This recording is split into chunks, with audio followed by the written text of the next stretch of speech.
Always on the lookout for something unusual. I think this really fits into that category. This was sent in a package from Arlington Lock. A lot of some other really interesting stuff you guys are eventually going to see. But by far, this is probably the most unusual thing in the box.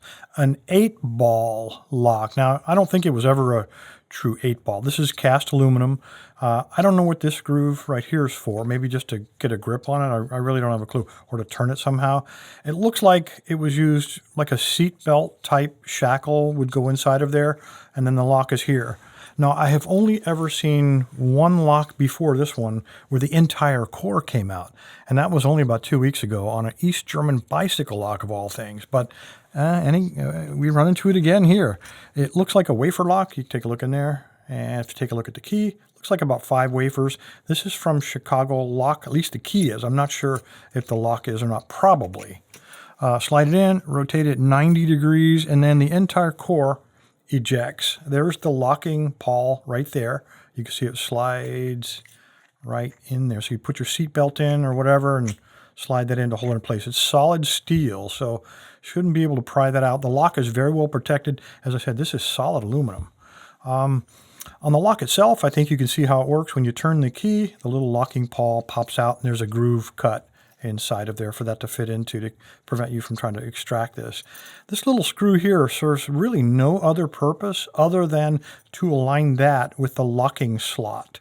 There is a groove cut in here and it slides in. Let me unlock it. And it slides in like, I'm trying to do this through the camera, like that. Rotate it back 90 and you are locked up. All right. I showed you the bidding on this guy. Not super challenging, and it being a wafer lock. Yeah, well, it's cool though. So let's give it a shot. Let's try the single pin picket. So let me turn it like that. I think the thick one should fit. I'm really going to stick it down in there. Otherwise, it's not going to hold very firmly. Let me get that out of there. Amy, find a pick, and that would be, let me try a medium hook. The keyway is plenty wide for a 25,000. So let's give this a shot. So apply moderate tension on wafers. Try to find a binder.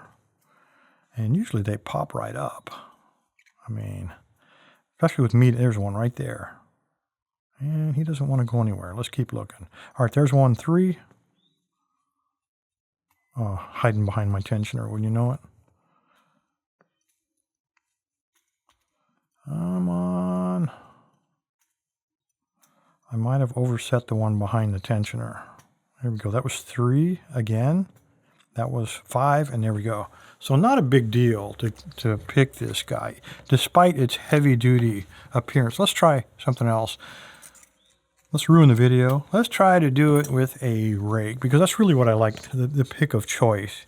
The trouble is going to be tensioning this guy. So I'm going to tension it from the bottom. That's too much room. Let me try the small one.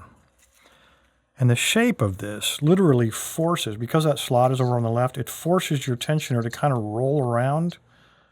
So I don't know if that's going to be enough room. Let's try it. I'll pick a short profile rake like this guy. Again, 25,000. This is the Worm from Sparrows. This is really my rake of choice with wafers.